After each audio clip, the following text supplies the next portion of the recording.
Okay, we are live about 10 minutes early. We're going to have a little bit of a pregame show on this 5 p.m. broadcast. We're about 10 minutes of a pregame show. And so I started, one reason I started early is I just got a text. I needed to send some money, some sats to somebody, and I'm going to do it live right now. So I've got my wallet of Satoshi up.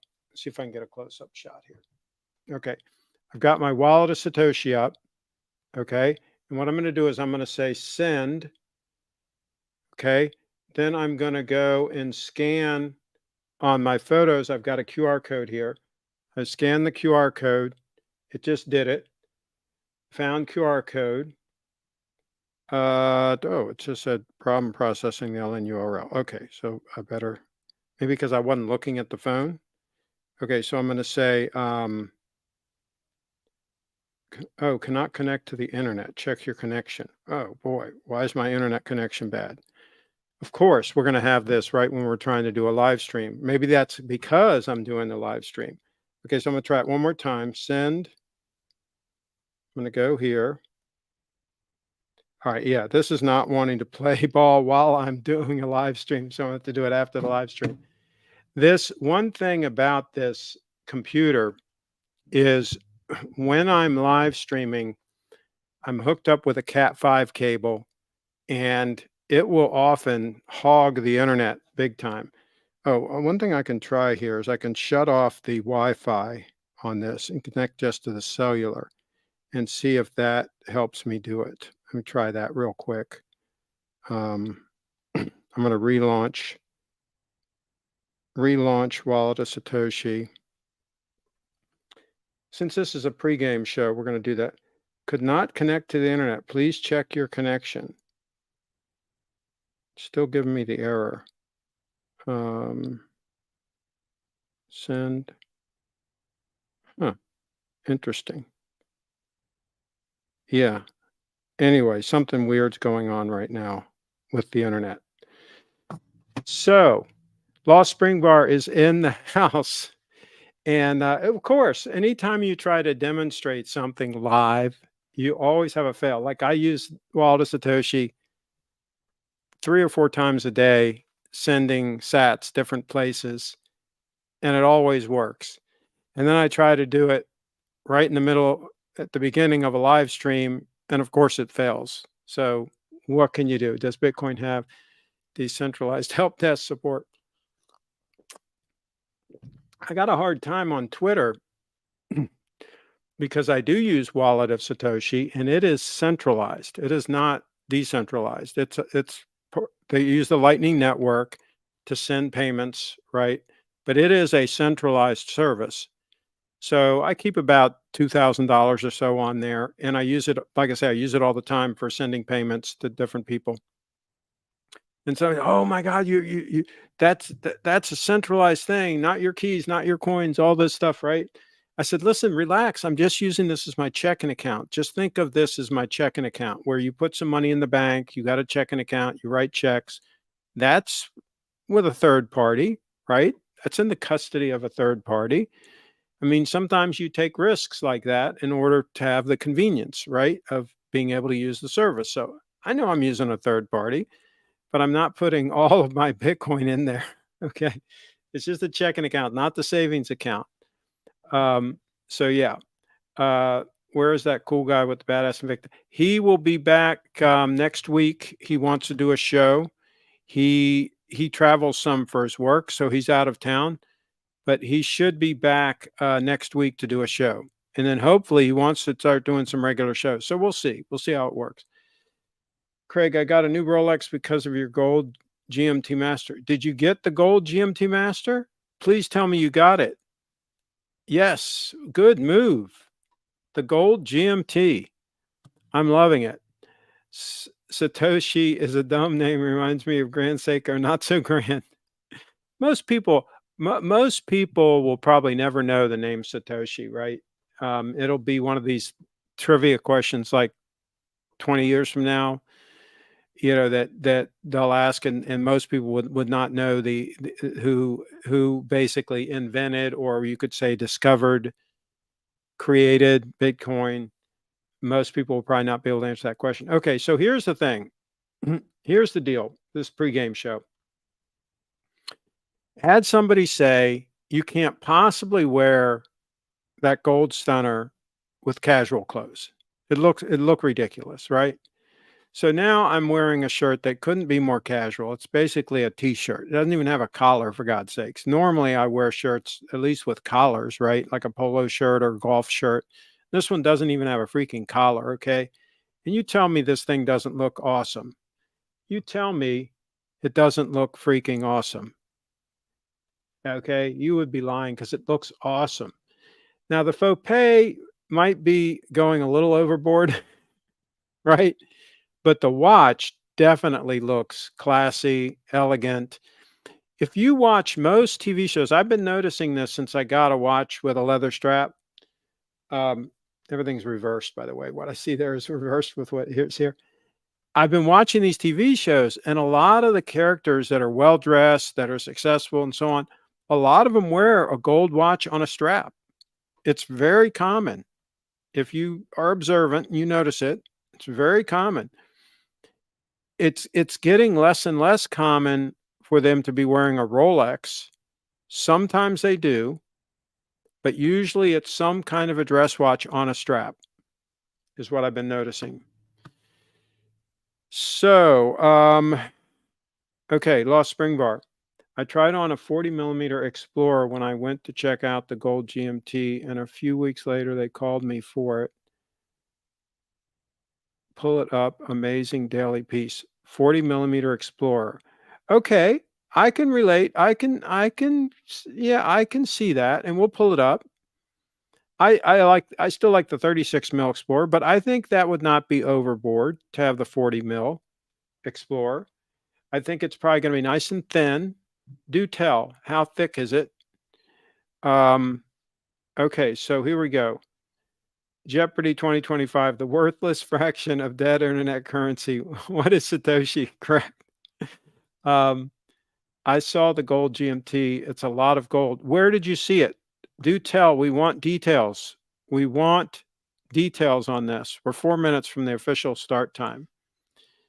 So let me see if I can bring up the 40mm Explorer. So let's see. I'm going to do a new window, and I'm going to do 40mm Rolex Explorer. And let's see what we got here. Oh, this is actually on Rolex.com. Let's pull this up. Let's pull this puppy up. Okay, hold on a second here. I'll share my screen. Okay, I guess that's the best I can get it for size-wise. Okay.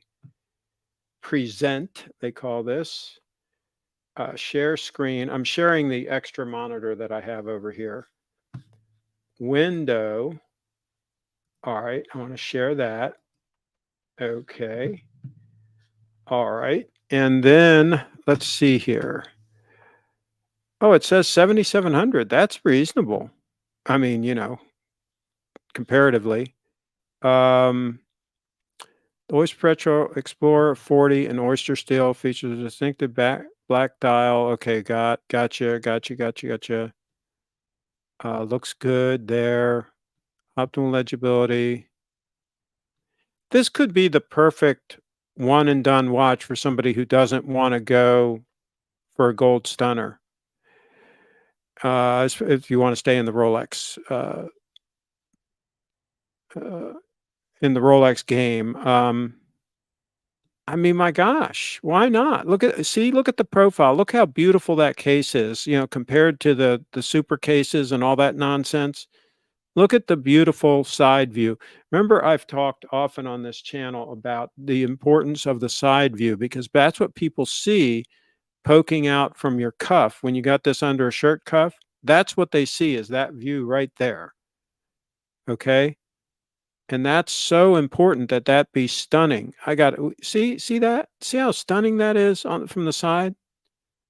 See how it's nice and trim also, the watch? I want to know the actual measurement on it. Okay, and let's see the bracelet, form function, okay, oyster lock flow class prints, okay, easy link, the extension link, okay, that's nice. 5 millimeter, I always thought was a little bit much for that, that it would probably be better if it was more like 3 millimeter, but it's better than, obviously better than nothing. And some people need that much extension when their wrist gets hot. Somebody just sends me a text message right during the show, of course. Yeah, I think so. I like it. I like it. I like it. So let's remove that. 2 thumbs up for the Explorer. I want to see a picture of it on wrist. Okay. Was at an AD in Manhattan, didn't hold it in hand. Okay. What was your, Sammy, tell me, what was your impression of the overall look of it, the color of it, the bezel? Give us your impression. Come on. We want details. This is a channel for details, okay? This isn't a channel for hyperbole. The case is really sleek and has the beautiful rounded cases similar to Daytona, no slab sides. Yes. And look at that, 11.6 mils thick. That is just beautiful, folks. That's beautiful. When you can get under 12 mils, that's acceptable for an all-arounder. This one's a little over 10 mils, which obviously the thinner the better, but 11.6 is absolutely acceptable for an all-around piece. And you got to have a decent sized wrist now to go with the 40 mil, in my opinion. But yes, that is a good move. Okay, we're into the official start of the show now. And again, a couple things I wanted to talk about. Wanted to make the point that you can absolutely wear a gold stunner on a strap with any form of attire. That's why I'm dressed casually right now. And again, the faux pay might be pushing it a little bit, but the faux pay necklace definitely is not pushing it. You can wear that with everything, and I wear it all the time. That's the one piece of jewelry, the necklace here, that I wear all the time. It's on all the time. I go in the shower, it's on. I go to sleep, it's on. I literally don't take it off, period. I haven't taken it off pretty much since I got it. And it stays relatively clean and looks good, looks shiny, looks gold color. It doesn't seem like it gets like a bunch of like soap scum and stuff like that on it. It stays kind of clean somehow, some way. I don't know why, but that's the truth. Okay, now the other thing is I put a video up on my channel. I thought that I got scammed. Okay, so I saw this ad on Facebook. You know, you see these ads and they look too good to be true. But I clicked on it, right? And it had this video of a guy using a switchblade knife, a big switchblade knife like this one, you know, deploying it, right? And so it was a video, and it said it was made in USA. Okay, it said made in USA, and so I said, man, and the price was really reasonable, and it looked really good in the video. And so I clicked on it, and I said, what the heck? I'll buy it, right? So I buy the thing, and even on the website it says made in USA. And so then I get a shipping notification that it's shipping from China, Hong Kong specifically. And I was pissed off. Right? In fact, I called my credit card company and I said, this is a scam. These people are lying. They're saying right on the documentation that it's made in USA. And I said, there's no way this thing is made in USA. And I was pissed, right? And so I challenged the charge, right? And they said, okay, no problem, Mr. Ship, because I buy a lot of things on my credit card. So, you know, immediately took it off the credit card and said, you know, okay, you know. And so I kind of forgot about it. And then like a week or so, maybe 10 days later, this thing comes in the mail. And the box is kind of heavy, right? It's got a nice heft to it. And I said, and so I opened it up and I examined the knife, and it's really well made. It's got brass pieces here in the, the liner, it's brass, and everything is just really the way it should be. It's really well done. And even the blade is very nice. And it functions really well. One thing that I needed to know is when you deploy these, you should be pointing it down. You want it so that the weight of the blade helps with the deployment. You don't want to fight the weight of the blade. So if I hold it like this and I try to deploy it, see, it won't lock up. I'd have to flick my wrist to get it to lock the rest of the way. But see, if you hold it down and let the blade flip out and let the weight of the blade help with the deployment, then it locks up. So like in the movie West Side Story, he's holding it down when he deploys it, right? That's actually the correct way to deploy one of these that has a really big blade, because the blade has a lot of weight to it, and you want that weight to help with the deployment. So as long as you hold it a certain way, it'll deploy fine. And even if you partially deploy it, um, I'm sorry, even if you partially deploy it the wrong way, let's say I'm holding it like this, um, you can flick it and get it to lock. I can't. It's harder to do with me sitting down, but you can quickly lock it anyway. But as long as you deploy it properly, it deploys right every time. So the key is you want the blade, this part facing up and this facing down. So when the blade flips over, it's got some weight to help it lock in, right? Or hold it straight down by your side and just deploy it. Piece of cake. But anyway, to finish the story, it says right on it, made in Italy. It says made in Italy. Now again, I don't have any idea if this was made in China and they just stamped made in Italy on it, or if it's actually made in Italy and they're buying a bunch of them from Italy and just selling them. But I will tell you, it is well made. It's hefty. The blade is nice. It's got a good edge on it.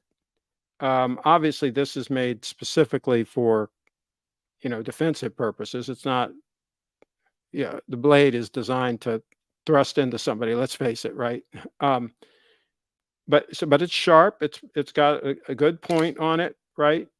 And so I'm amazed that they're able to sell them for what they sell them for. I really am. So amazed that I went ahead and ordered 4 more. It comes in the 13-inch size like this, and also comes in a 9-inch. And so I ordered 3 of the 9-inch and 1 more of these 13-inch in different handle colors. And I'm gonna use them as like gifts and stuff like that because they're really reasonable. You get 20% off if you get, I think it was 4 or more, you get like 20% off. So the price gets even better, right? So anyway, it's kind, I was really impressed once I got my hands on the thing, right? And then of course, we do a lot of research on this channel. So I did a lot of research, bunch of these around.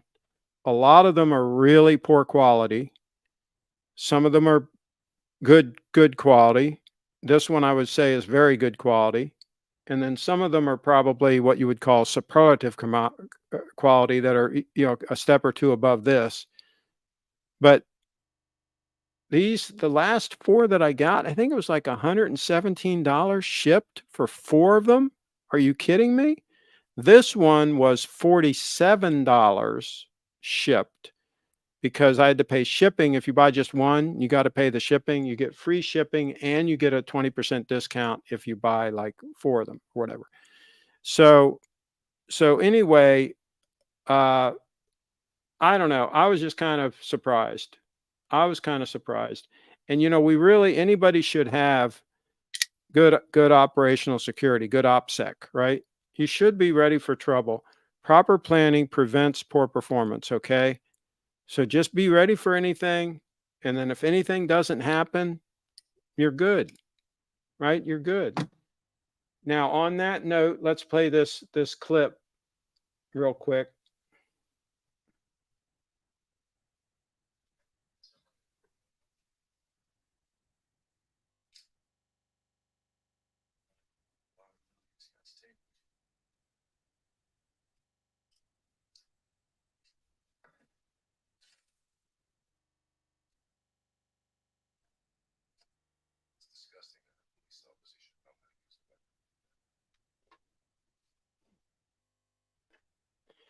So there you go. Um, so yeah, I think you should be ready for anything, just in case. Proper planning prevents poor performance. Um, let's see. Lost Spring Bar. Cheetown says, "Good afternoon." Okay, Craig, what's the multicolor backdrop you have in the other room? LED curtains. They're just LED lights hanging on a screen. There's a screen, a Chinese screen back there, and they're just a bunch of LED Christmas lights hanging on there, turned on. So yeah. And Kyle says, "Hey guys." Um, Boozer says, "Hey Craigster and Wrench Gang."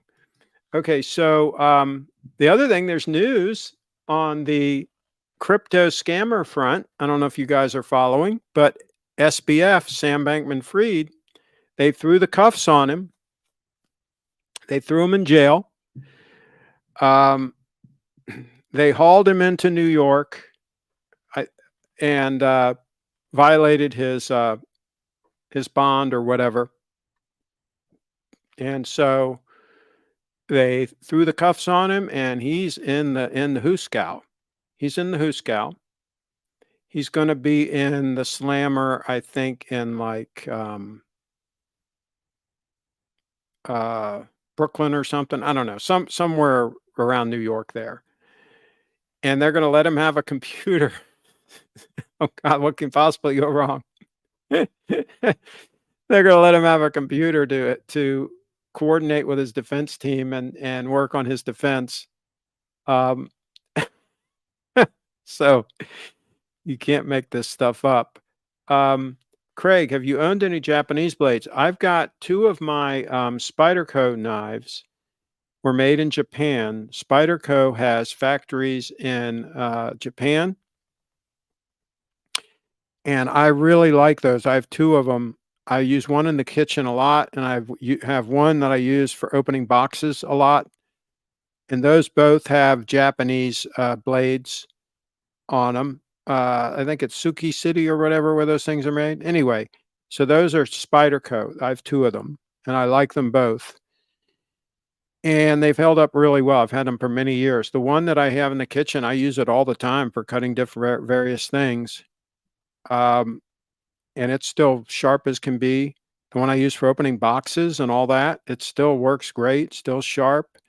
So they hold an edge pretty good, those ones that are made in Japan. They also have some that they make in the US still, Spyderco.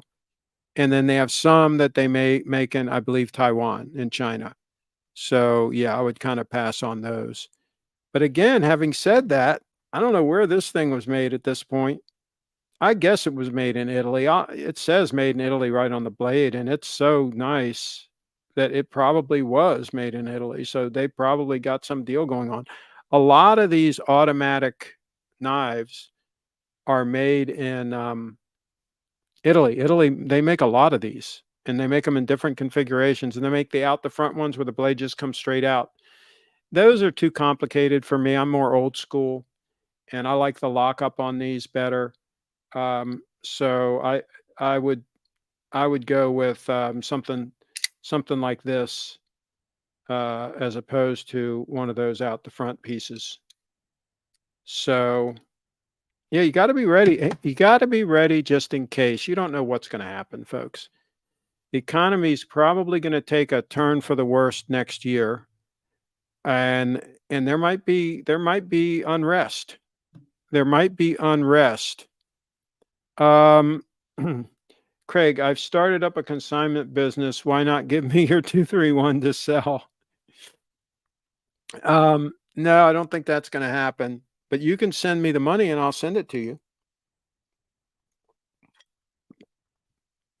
I think the price is back up to 5,000 USD because there's inflation. There's been a lot of inflation, folks. Prices, and this one, oh, this isn't it.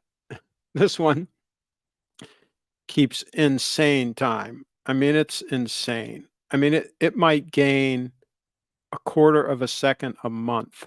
Okay. Are you with me? like a quarter of a second, probably between a quarter and a half a second a month, somewhere in that range. I mean, literally, you can go multiple months and it'll be off by like a second. It's totally insane how accurate that watch is. So if you want probably the best 231 ever to exist, you got to get off of $5,000. And then what I'll do is I'll wear this one all the time. I'll wear this one all the freaking time. Somebody says, "Oh, well, you can't possibly wear a gold watch all the time. You know, it'll fall apart. It'll, you know." I just don't know what planet these people have been on. I mean, there's all kinds of people that have worn gold watches literally for decades, and you know, they're fine. They get some scratches, they get a patina, whatever. I mean, they the difference being a gold watch that's got some heavy use on it still looks awesome. I mean, it's like, oh my God, that just looks like old money. It's like, wow. Here's the thing, okay? Be honest with yourselves, okay? Set aside your biases for a moment and be honest with yourselves. And let me give you a theoretical question here. Let's say you had a long lost uncle that passed away,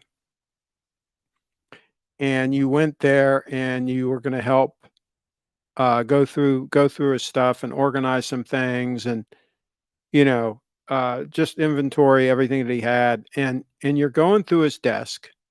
Okay, you're going through his desk, and you stumble across an old watch, a watch that's like 60 years old. Let's say 60 years old. Whatever watch. Let's not even worry about what watch it is right now. Let's not even go there. It's a nice watch. Okay, it's a well-made watch. You stumble across it. You stumble across it and it's stainless steel. Okay, cool. An old watch, stainless steel. That's cool. You look it over and it's kind of neat, right? You stumble across it and it's 18 karat yellow gold. Don't tell me that you're not going to have a more positive reaction with the 18 karat gold watch that you stumbled across as opposed to a stainless steel watch. You're not going to convince me of that. You're just not.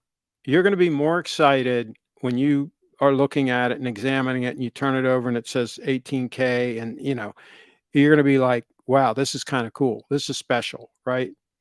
The old stainless steel watch, the 60-year-old stainless steel watch, not so much. Not so much. And it can be any brand at all.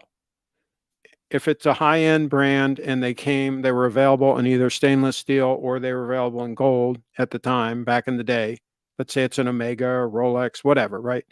You stumble across it, and in one scenario, it's a stainless steel watch with a lot of use. Now, these watches, let's assume they were worn for decades. They both have a lot of use on them. It's an old stainless steel watch. It's all dinged up and so forth, and it looks okay. It's all right. That's fine. But then the other scenario is it's a 18 karat gold stunner that had a lot of use and has a nice patina to it and so on. You're going to be more excited with the gold piece. Okay. That's just a fact of life. I'm sorry. I'm sorry, but that's just the way it is. Phillips is in the house. He said, I knew a veteran diver who wore his solid gold Submariner for years, and it was all beaten up and looked amazing. There you go. It was his watch. See, that's the thing. That's why I kind of get sideways sometimes with some of these watch forums and all these groups and all this stuff. See, these guys, a lot of them, they don't buy their watches to actually use. They don't, because they lose their minds if they get a little scratch on their watch, right? They get a little scratch on their watch. Oh my God, what am I going to do? Can I use some whatchamacallit cloth? Can I do this? They put the question in the forum. They're asking, they're in a panic. What do I do? I got this little thing on my watch. And you can tell they're in a freaking panic, right? And I'm like, obviously you didn't just buy that watch as a watch to wear and a watch to use. You didn't do that, right? because otherwise you wouldn't be reacting like that. A watch, in my opinion, a gentleman should have a nice watch. He should wear a beautiful watch. That's one thing that a gentleman should do. He should always have a beautiful timepiece, right? But he should wear it. He should buy it as a watch to wear and not to baby, not to be concerned, not to be worried if it disappears or something, not to be worried if it gets stolen. You know, if you're worried about all those things, you spent too much money on a watch. You couldn't afford the watch in the first place, in my opinion. If you've got to be worried about something happening to your watch, it tells me you overextended. Same thing with a car, by the way. Nice BTC shirt. Grimes Graphics. Grimes.graphics is his URL. He did them up for me. You can send him any shirts you want, and he'll do a really good job putting the Bitcoin logo on them. So just get about a dozen of your favorite shirts, put them in a box, and send them to John at, it's Grimes, Grimes dot graphic. Is it graphic or graphics? I think it's Grimes.graphics is his URL. His URL actually ends in .graphics. Let me confirm that so I don't give you guys bad information here. We don't like to give bad information on here. Grimes dot graphics. I think it's graphics with an S. Yes. Okay, let me show this. Da, da, da, da. Okay, so it's Grimes.graphics. Grimes.graphics. He's a good guy. And the guy's name's John, and he'll hook you up. And if you don't want the Bitcoin logo on there, you want your own logo for your business or whatever, he'll do that too. And what I really like about that is you can have shirts that you like. You don't have to buy, he'll sell you shirts, but they're not going to be, necessarily exactly what you want. He's got a pretty good selection, but if you've already got the shirts, then you already picked shirts you like, right? So why not just send those to him and have him do his thing, because he's really good at it. Okay, he's going to make it, it's going to look right when he's done. Craig, is bronze a worthy alternative to gold? No, I don't think so, because no, it turns green and stuff. It's just not, no. No. No, you want 18 karat yellow gold. You want a good alloy of 18 karat gold. Will hold up fine over the many years without any corrosion problems and things like that. Cheetown in the house. Which looks more impressive, a Date-8 that's beat up with class, or a Daytona with plastic covers over its links? Yeah.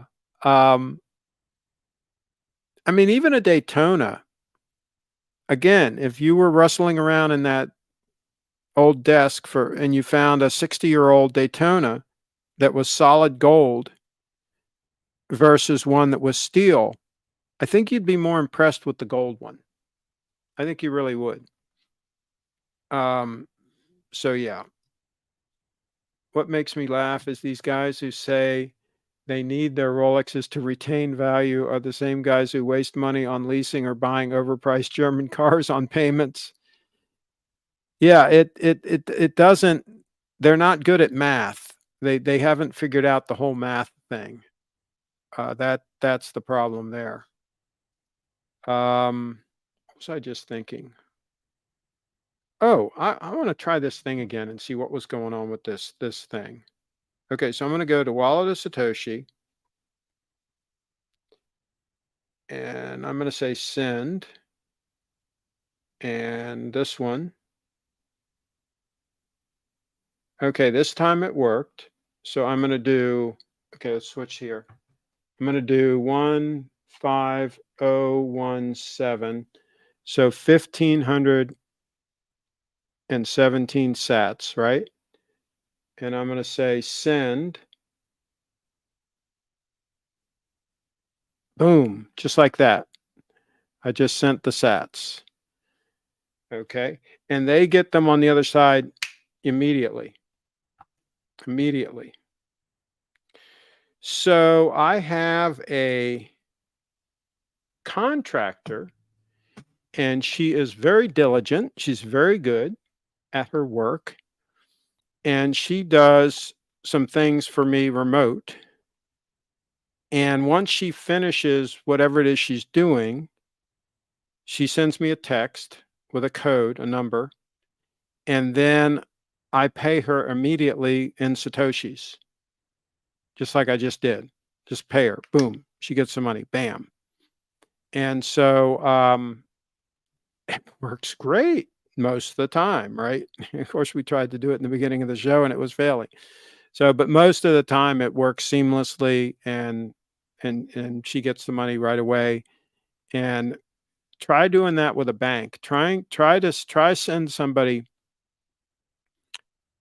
something of value instantly with a bank, using a bank. Um, doesn't always work out that well, especially if they're in another country. Let's see. Kyle, been a while since we've heard from Carlos. Wonder what part of the world he's in. Hope he's to the. Yes, what's going on with Carlos? Can somebody reach out and figure out what's going on with Carlos? We got to find out and make sure that he's okay.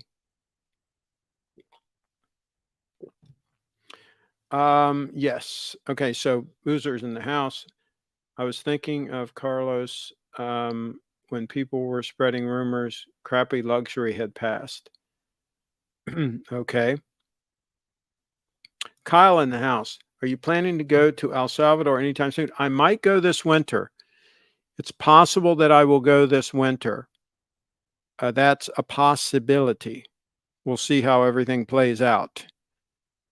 And did you see that Miss El Salvador is now like the Bitcoin, like she's like an unofficial Bitcoin ambassador. She's like promoting the heck out of Bitcoin now. Miss El Salvador from like, I don't know, 2022 or whenever she was Miss El Salvador. Anyway, search her on Twitter. Oh, you're not on Twitter. You guys aren't on Twitter. Anyway, Miss El Salvador, just search her on Google. She's been really aggressively promoting Bitcoin. I've been looking into it. Yes, I think it might be a good idea to buy some land there, Kyle. I think that might be a good idea near where they're going to build the Bitcoin city. Okay, on Bitcoin, things are lining up to be really interesting next year. Really interesting next year. As you know, we have the halving coming up in April. We have the possibility of BlackRock getting a Bitcoin ETF approved. If you don't know who BlackRock is, Larry Fink announced that he's now basically pro-Bitcoin. He was very anti-Bitcoin. Now he's pro-Bitcoin, and he's a big deal. They manage something like $11 trillion of funds, okay? And he's trying to get a Bitcoin ETF approved because he said, quote, my customers are interested. They want it. They want exposure. So he is working on a Bitcoin ETF. That plus the halving next year, my goodness. Watch out, folks. Watch out. Talk about shortages incoming, Bitcoin shortages. Just watch out. Okay, that's all I'm saying. I'm just saying, heads up. Okay.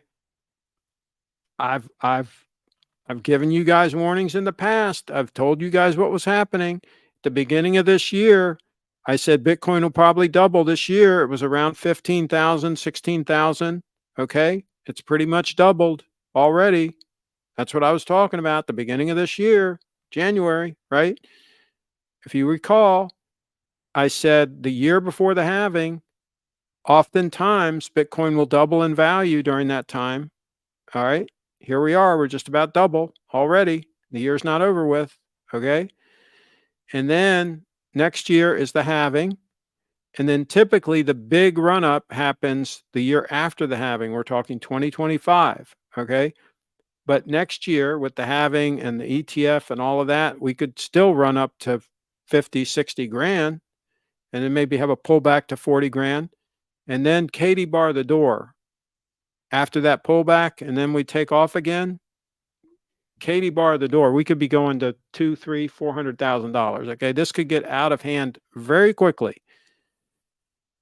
When the billionaires start buying Bitcoin, and when they start realizing that there isn't enough to go around, all right, when they start getting the memo on the fact that there isn't enough Bitcoin to go around, and they start panicking, the billionaires I'm talking about now, they start FOMOing in to Bitcoin, all right, watch out. Watch out. That's all I'm saying. Watch out. Can you believe this Twitter, the X thing? I mean, what in the hell? What was he thinking? It's just silly. It's just, oh God. I don't know, Elon. BlackRock owns everything. Yeah, $11 trillion is no freaking joke. If you don't know what BlackRock is, then you don't know the biggest wealth manager in the world. Yeah, I mean, but here's the thing. It's not just BlackRock, okay? Here's the thing. When Larry Fink came out and said, hey, we're okay with Bitcoin now, all right? He basically gave all the other fund managers, all the other big players, the heads up that this is going to be a thing. We're going to get involved in it. We're going to put our clients in it, right? So now they've all got the green light to get involved and start. And so they all started putting in applications. I think there was like 6 more ETF applications put in after BlackRock of big players, right? There were some other ones already, already pending from some smaller players, right? But now the big players are all putting in for ETFs, okay, all of them. And here's the other thing that's significant about BlackRock is he's the one that started the whole ESG scam, okay? The ESG scam. Environment, social, and governance. I think that's what the ESG stands for. Anyway, it's a total scam. And what he did was he started this thing where he says, your company has to be compliant. It has to be ESG compliant, right? And here's the guidelines and all that. You can't pollute, you can't do all this. Yeah, and so it's a total scam. So anyway, he was poo-pooing Bitcoin because of all the energy it uses and everything, right? So he was anti-Bitcoin. Now he's done a 180. He says Bitcoin's fine, no problem, right?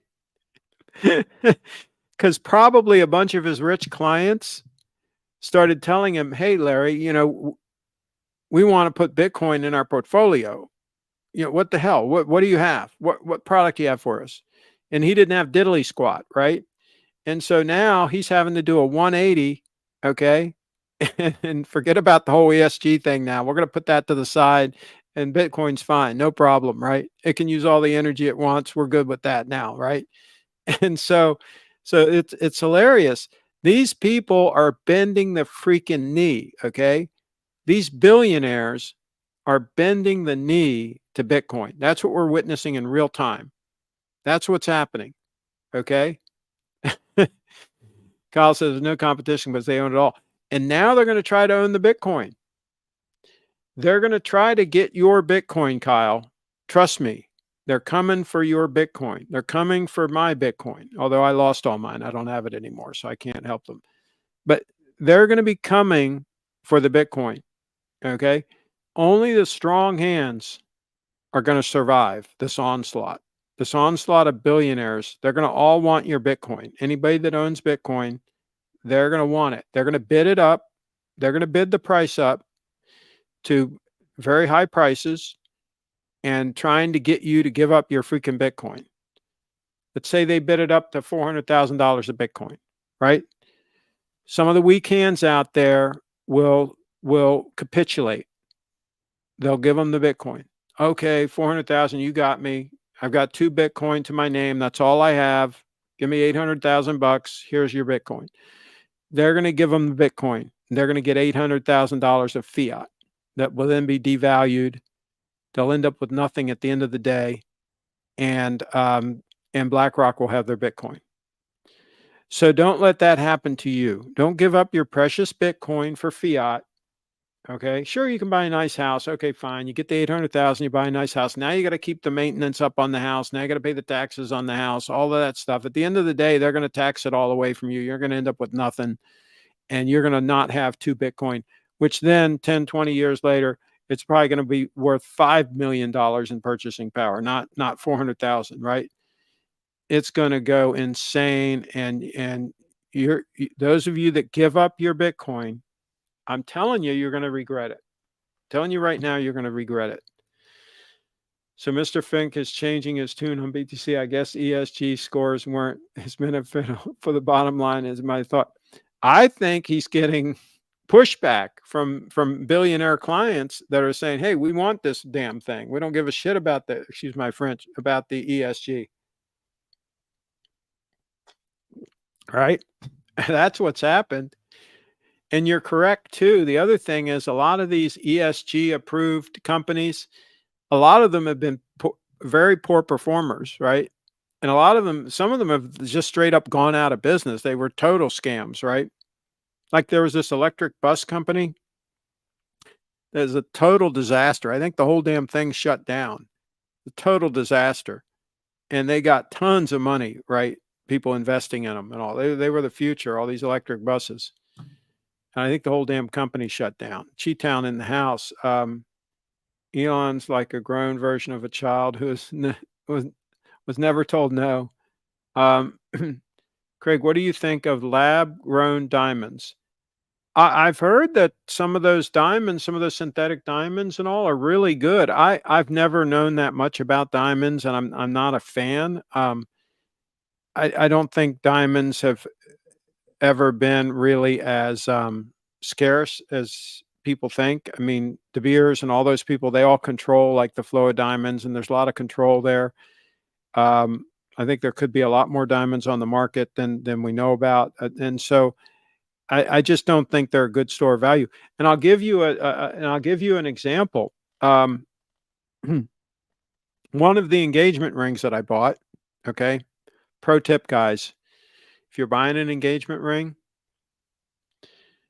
buy it off of Craigslist. Back in the day, I used Craigslist. Nowadays, you'd probably use Facebook Marketplace or whatever. In other words, buy it used. Okay, what you do is you get a brand name good diamond. Let's say it's $5,000 for the diamond in the platinum setting. Okay, let's just throw out a number. Let's say it's $5,000. Maybe they're $8,000 now. I don't know. Okay, let's say $8,000 retail, right? And it's a name brand diamond. It's they have little identification on them and all that. You know what they are, right? And so anyway, what you do is you meet the seller at a reputable jeweler, and you make sure that it's what it's represented as being. A lot of them will appraise it. A lot of them have an appraiser right there. And let's say it appraises at $8,000, right? You pay the people $2,000. They're not going to get more than $2,000 from anybody, right? That's how much money you lose on diamonds. Okay, even a good one, right? So you're gonna take a bath, okay, as compared to what you pay at the jewelry store versus what you sell it for used.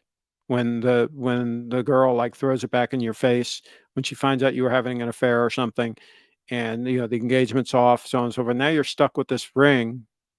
What the hell are you going to do with it, right? So that's what you do. You buy the ring used.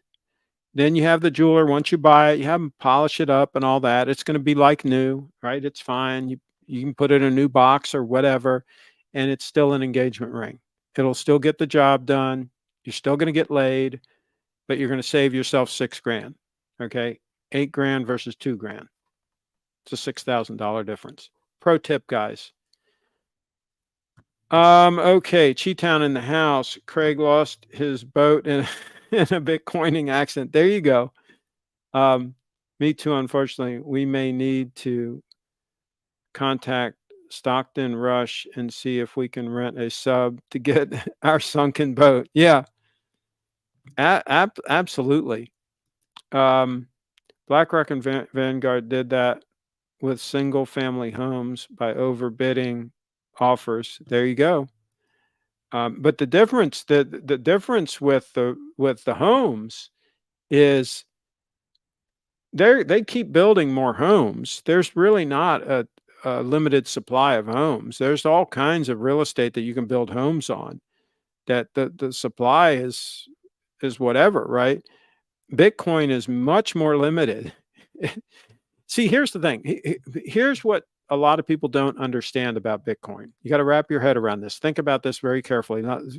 You didn't listen to anything I've said so far. Listen to this. Most things, if they become more desirable and the price goes up because they become more desirable, supply and demand, right? All of a sudden, this thing becomes in demand big time. And so the price goes up. All right. Most things, people figure out how to make more of it because the price went up. If it's gold, they figure out how to dig deeper down in the ground and get more gold out of the ground. If it's diamonds, same thing. They figure out how to get more diamonds somehow. Maybe they make them fake, right? Whatever. Bitcoin is the only thing that we know of that if it becomes more popular and there's more demand, the supply is still fixed. It doesn't matter. The supply is inelastic. It does not matter how much demand there is. The supply is fixed. We've never had that with anything. People say, well, real estate, they're not making more real estate. Well, yes, they are. Yes, they are. A third of the island of Manhattan, some of the most valuable real estate in the world, a third of that island is man-made. It was swamps they filled in and so forth to build more buildings. And they're thinking about adding on to it again. They're thinking about a big addition onto the lower Manhattan there. And think about all those fake islands they made at Dubai and all that kind of stuff. There's a lot of areas where they're reclaiming land where it's really valuable, really desirable. Like in Japan, they do it a lot. And they just add more land, right? And so that's what happens when something gets significantly more valuable, then now all of a sudden it's worth it to figure out a way to make more of it, you know? And so can't do that with gold. You can't, I'm sorry. You can do that with gold. You can't do that with Bitcoin. ESG is meaningless when Exxon has a higher score than Tesla. Good point. Craig, the honorable Said believes any pen that retails for under $300 is a yes. You get yourself a nice DuPont pen. Yes, that's a good move. Nice DuPont. You can find some really nice DuPont pens on eBay sometimes in really good shape. You're probably going to have to pay at least 100 USD currently, maybe 200 USD to get a really nice one. But you should be able to get one in that price range, I believe, between 1 and 200. Cheetown, the luxury goods segment is a rigged game in general. Most luxury couture brands are owned by LVMH. They're designed to bilk money from working people who want to pretend they're rich. Good point. Very good point. There you go. They're not making more real estate. We have new high rises in Manhattan, Tokyo that would disagree with that. Yeah, well, and not only can they build higher on the same real estate, but again, they can add on to it. The island of Manhattan has been added on to several times. A third of it is man-made. Okay. Most people don't know this. All right. But that's why you tune into this channel, because you learn things that most people don't know. And do you know that one of the richest men back in the day, Astor, the guy that died on the Titanic, do you know how he made his money? Most of it? Manhattan real estate. Manhattan real estate. At one point, I think he owned like the majority of Manhattan. I mean, it was just insane how much of Manhattan he owned. It was definitely more than half. Yeah, if not 3/4. He owned a ton of it. Not sure what that is. Okay. Um, Osaka Kansaki Airport was built in the Bay. Amazing engineering free. Yes, yes, this is what we're talking about. Um, there's a high rise in Tokyo called Roppongi Hills that has its own clinic and shopping mall. It's basically a gated community built vertically. Yeah, well, my first piece of real estate that I owned was actually a co-op. It was in Bethesda, Maryland, the Promenade. Let me see if I can pull it up here. Um, Promenade Towers. Let's see if I can get it up here. Oh, shoot.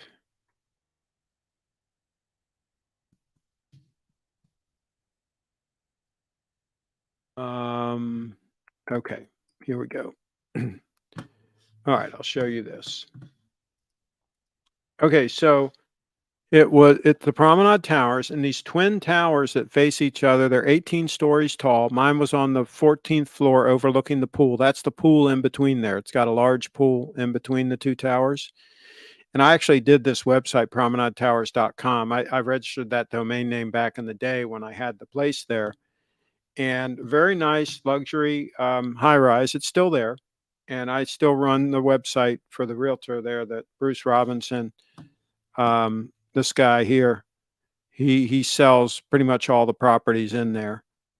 So anyway, to make a long story short, um, it too is a complex that it's on like 20 acres up there on the top of Pook's Hill.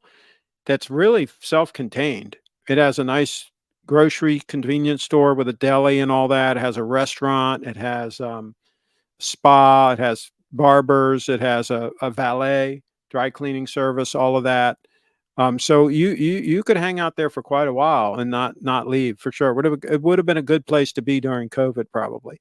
Has an indoor gym, has an indoor pool and the outdoor pool.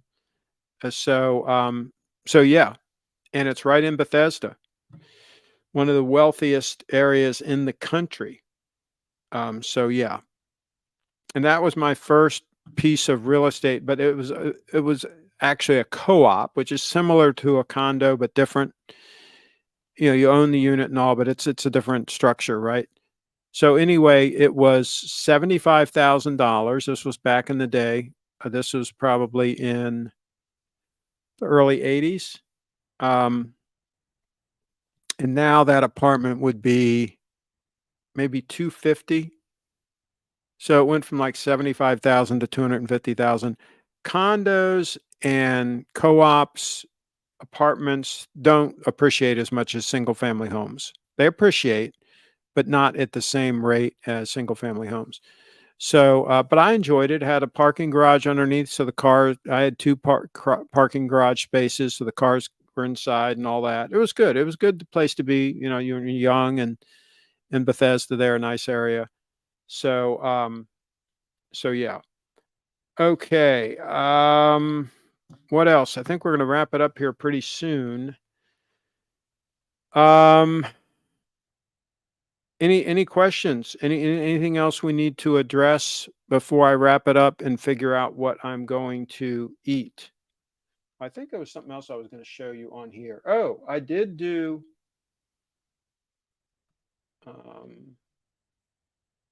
what's the escape key on this? No escape key. Okay. I did do a video. Let's show this. This is up on my channel of this knife. So in the United States of America, in many states, these auto knives, sometimes called switchblades, are legal. And so this one, I saw an ad on Facebook, and it looked pretty good. And so it even said it was made in USA. So I went ahead and ordered it. Turned out it wasn't made in USA. It was actually shipped from Hong Kong, but it says made in Italy. So go figure. I don't know if it's actually made in China and they just put made in Italy on there, if they're buying these in bulk from Italy. But I will say this, it's a very high quality knife. It has good heft to it. The blade is nice. See the liner there, the brass liners, everything is done right. And so two big thumbs up. I will put a link down in the description where I got it. But you can see when you deploy it, hold that so that the blade part, that brass part, is pointing up, and then it will deploy fine. If you hold it with the blade up, the weight of the blade helps finally deploy it. See there with it down, see it didn't fully deploy? Then I'm going to show you how you can address that. But you can see here, if you hold it properly and deploy it, it will deploy fine and lock up, and the lockup is very good. Now, if you happen to be holding it wrong and it doesn't fully deploy, just a flick of the wrist, which I'll show you at the end, will finish the deployment. So it's not really an issue. But just practice with it a little bit and it works fine. Here, watch this. See, I just flicked and it deployed. So two big thumbs up. This one was a good find at a great price. Okay. Thanks for watching.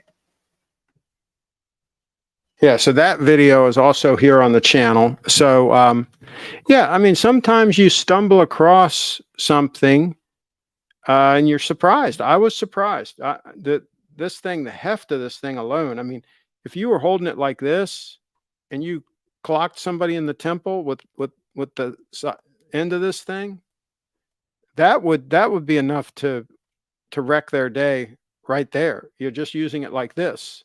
Clock them this way, clock them that way, bam, bam, bam. You know, I mean, my gosh, they're going to be stunned just from that. And if that's not enough, you deal with them, right? You deal with them. I mean, I'm sorry, but we may be coming into a situation where there might be unrest. I'm just telling you, okay? Don't shoot the messenger. I'm telling you, if things get really bad, there could be some unrest. All right, be prepared. Proper planning prevents poor performance. Okay, most states, these things are legal now. Kyle, I don't think California, though. But then again, you know, you'd rather be judged, isn't it, judged by 12 than carried by 6? I don't know. How's that saying go? So, yeah. What you do, you know, if you mix it up with the bad guy, okay, if you mix it up with the bad guy and it doesn't go well for the bad guy, just say he was the one that pulled the knife. It was his knife, right? And you wrestled with it and you fought him and all, and you ended up with it and you took him out, right? That's all you got to do. All right? He's not going to be around to say otherwise. So, yeah. Take care of business. You got to take care of business when you got to take care of business. I'm not advocating violence on this channel. I'm just saying that you have to be prepared in case things get dicey. In case the situation gets dicey, you have to be prepared. Very nice mall, etc. There you go. Yeah, are you talking about at the oh, he's been there. Okay, he's been there. Okay, cool. Yeah. Let's see. Conservationists now prevent developments which reclaim land because they argue because of climate change there will be the risk of flooding. Yeah. Can you imagine? These people, pretty much all of their predictions have not come true. They've got like a batting average of 0, right? As far as all these places they claimed would be flooding by now. Remember, they used to make these predictions for like 20 years out. Okay, when I bought my house, get this, when I bought my house in Florida, which is only about 11 feet above sea level, because Florida is pretty flat, right? And my house is about, I think it's between 9 and 11 feet above the Gulf of Mexico. All right, when I bought my place, I had to sign, there was one of the papers I had to sign that acknowledged that due to global warming, the house could be underwater within 20 years. Within 20 years, because sea level would rise like 20 feet, right? And so the house would be underwater. It would be completely underwater. And so I had to sign the paper, right? This was 25 years ago I bought the house, all right? And guess what? The water at Siesta Key Beach is no higher than it was 25 years ago. It's still the same. It hasn't changed. I can't tell that it's gone up 1 inch, right? Much less 20 feet. So now what the people are doing, they're not stupid, these people, right? Contrary to popular belief, they're not totally stupid. So now what they're doing, if you pay attention, is they're making predictions 100 years out. They don't make predictions about what's going to happen 10 or 20 years from now. AOC made a mistake and made some prediction, but they've corrected her on that. And I think she's changing her mind now. Now she's saying 100 years. But anyway, for the most part, they're making predictions of doom and gloom that's going to happen 100 years from now. So that way they won't be found out to be wrong for like 100 years and we'll all be gone, right? So it's actually genius. They predict all these doom and gloom things and they say it's going to be 100 years from now, but you have to act right now. We have to act right now. So you need to give us all your money now. You need to drive less. You need to drive an electric car that's real shitty, that has poor quality control. Tesla, something like that. Piece of shit, right? You need to drive that. You need to no hot water tanks. Take cold showers, right? Okay. Limit your electricity use. We're gonna have brownouts, right? We're gonna have brownouts because we're saving the planet here, folks. We're saving the planet. It's gonna have a lot of brownouts, right? You're not gonna have electricity. So, but we're gonna fly around on our private jets, and we've got 5 homes. Like Al Gore, I've got 5 homes. I'm going to keep them all heated and air conditioned. Of course, even if I'm not there, they're going to be heated and air conditioned. What do you think? I'm stupid? And I'm going to fly on my private plane because I'm very important. Okay. I am solving this problem that is an existential threat to humanity. Humanity is on the chopping block here, and only I can save it. So I'm going to fly to wherever, and we're going to discuss how we're going to take your money. Okay. How we're going to keep you under control, and everything's going to be fine. Just do as you're told and don't question anything, and we're going to be good. All right. So that's the deal with all of that. G-Town says, we will own everything and we will love it. Oh, God.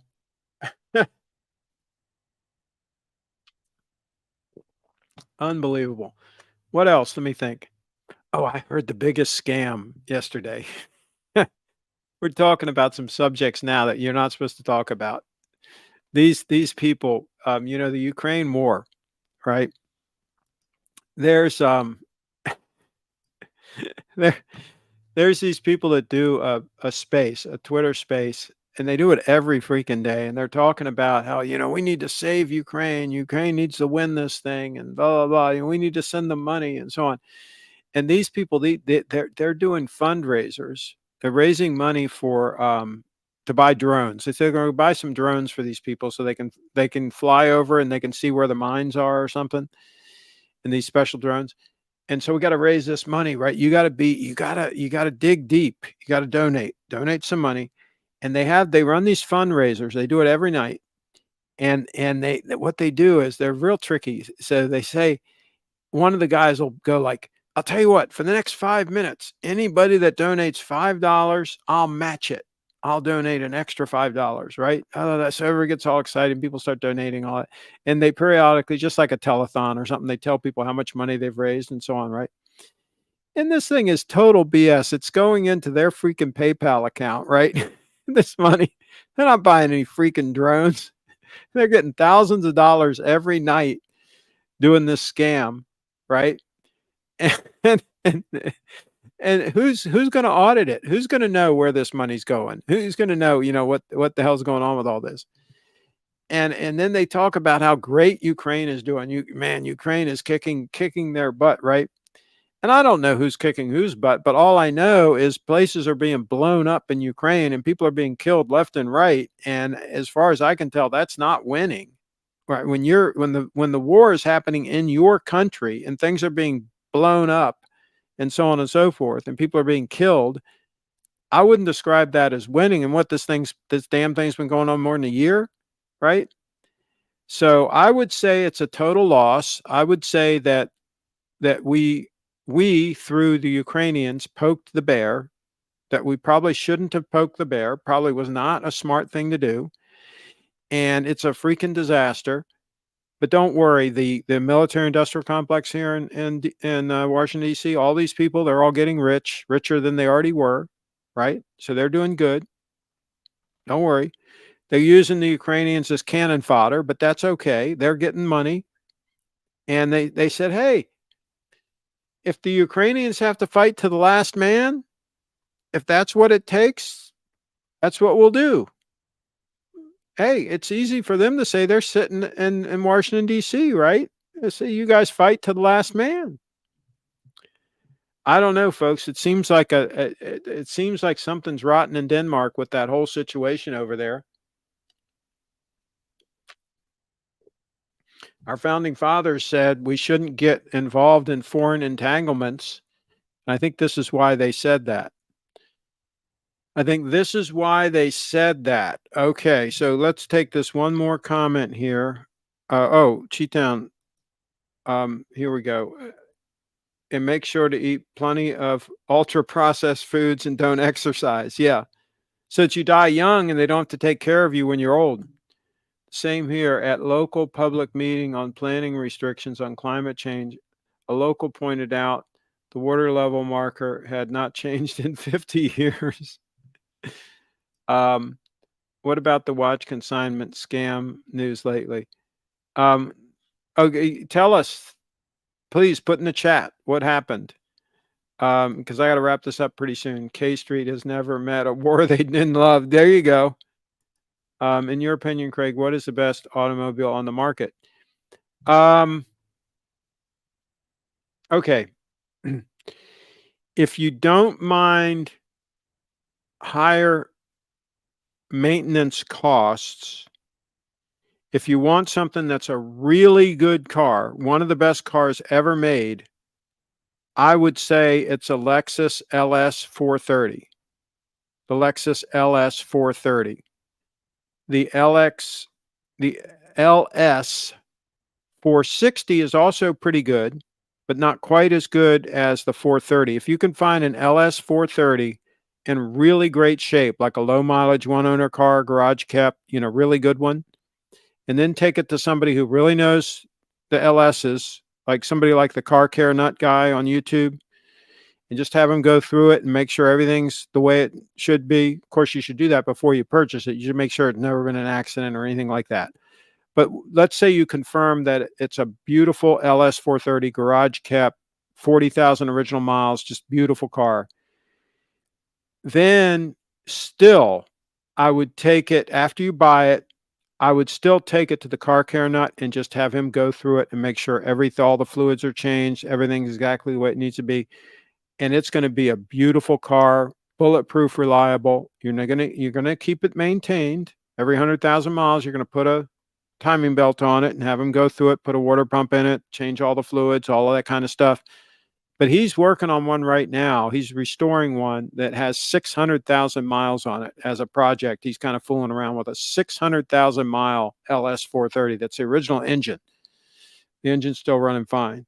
He's replacing the transmission, but a lot of it is original and still fine. So those cars will go 300,000, 400,000, 500,000 miles. They're one of the best cars ever made, period, full stop, ever. If you want an SUV, of course, a Toyota Land Cruiser is in the same category. So you'd want to find like a 10-year-old Toyota Land Cruiser with low mileage, garage kept. You're going to have to pay a premium for it, but you're going to get a bulletproof SUV that will last. As long as you don't let it rust. Don't let any one of these. Don't drive them in the salt a lot. Don't get them rusty. They'll last indefinitely. So that would be my two recommendations for a car, sedan, etc. An LS 430. For a SUV, a Toyota Land Cruiser, a one about 10 years old.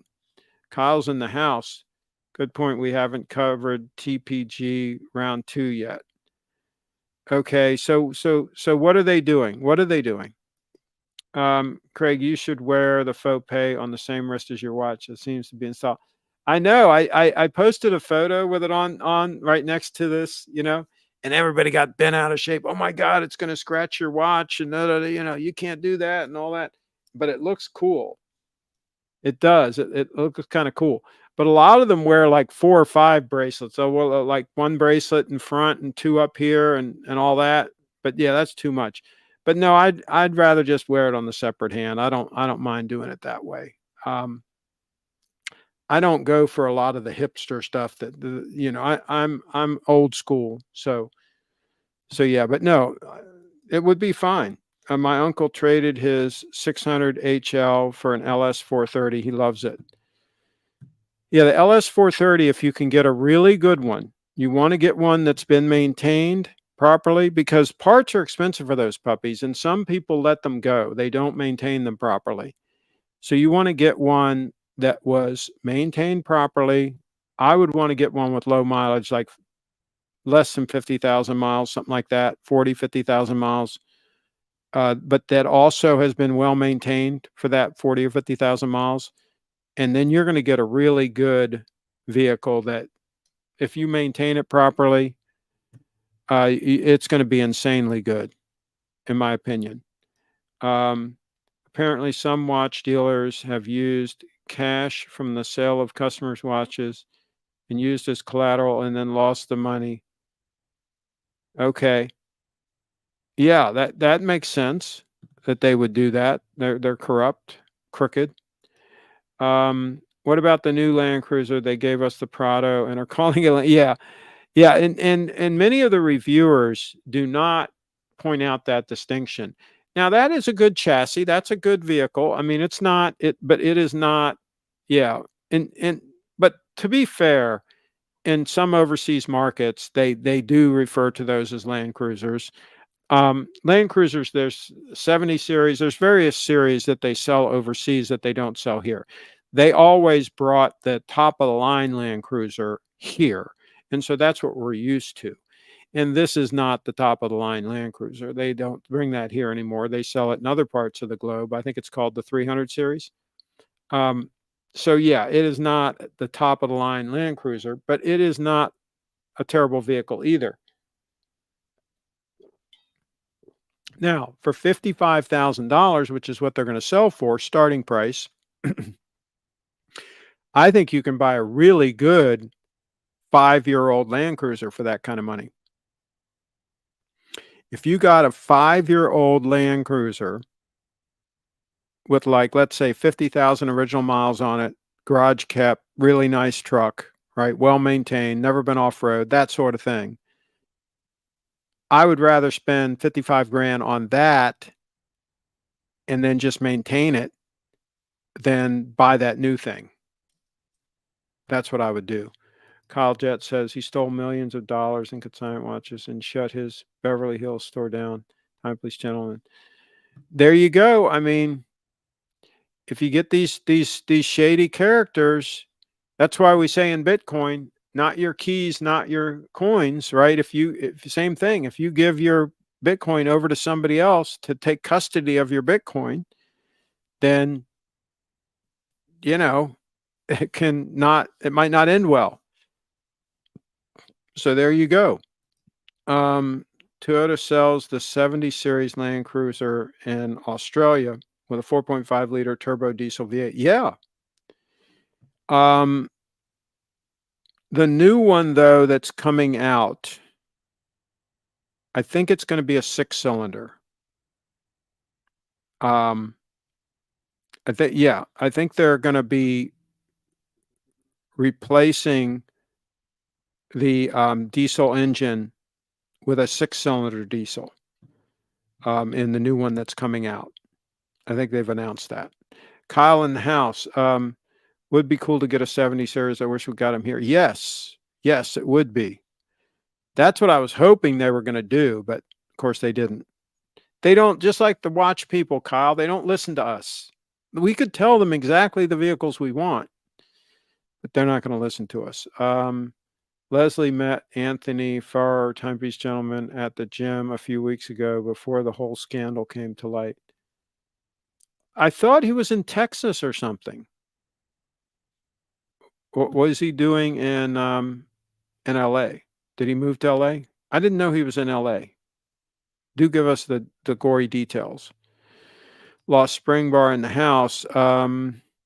He told her to ignore all the internet drama regarding his 2021 blackout and that it's all internet trolls and such. Oh, well. Um, okay. All right. So we're going to wrap this up. Thanks for tuning in. We will try to have a show next week, whether it be me with Blaine or me or Blaine having a show and me having a show. We'll try to figure it out. Let's see. He left Texas years back after he pulled the blackout stunt there, relocated to Beverly Hills. Okay.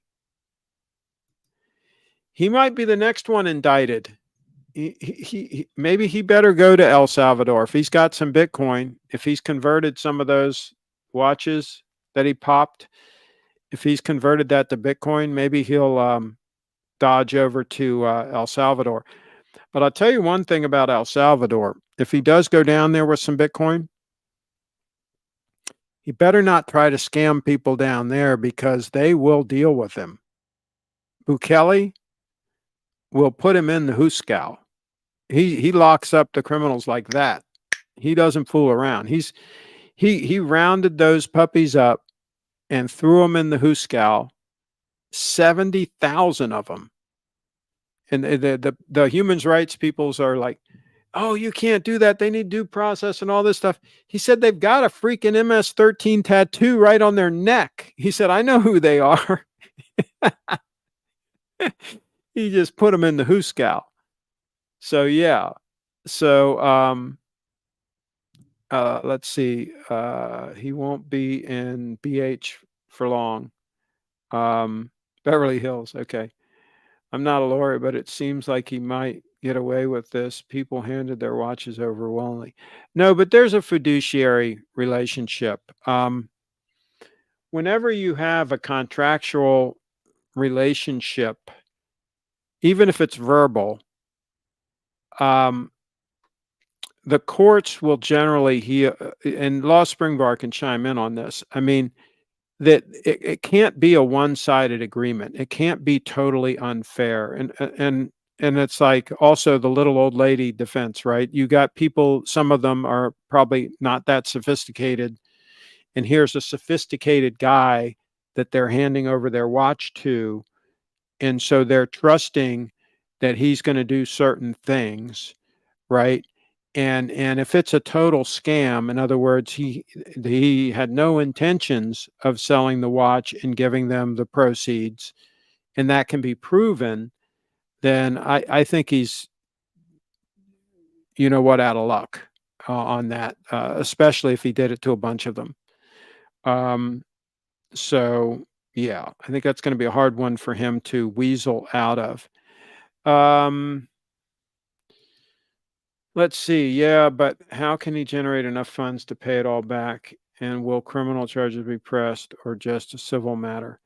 I think it would be criminal. I think it absolutely would be criminal for the reasons I just said. You can't just go around doing all that kind of stuff. I'm sure I'm sure it would fall under the broad heading of fraud. Misappropriation of customers' property, just like funds, right? If I give you funds to manage or whatever, and you misappropriate those, right? It's one thing if the market crashes and he just can't sell them for the amount. Let's say they wanted $30,000 for their Daytona, and the market crashed, and he can only get 15,000. I mean, even if he sold it for 15,000 and gave them 15,000, that he could make an argument that that's not his fault, that the market crashed and that's all he could get them for their watch, and here's your 15,000. I mean, he'd have a better argument of making that kind of an argument than if he just disappears with all the freaking money, right? So yeah. If I lost 20K or whatever to him, if he goes to jail, I'm never getting paid back. You're probably not getting paid back anyway. The people, if he really scammed a bunch of people, he probably doesn't have the money. Could be charged with gaining a financial advantage by deception. I would think so. Yeah, that sort of thing. All right, we're gonna wrap this puppy up. Wrap it up. We've been going for more than an hour, almost an hour and a half with the pregame show. Thanks for watching, everybody. Make sure you are subscribed to the channel. Been a really good show. Really good show.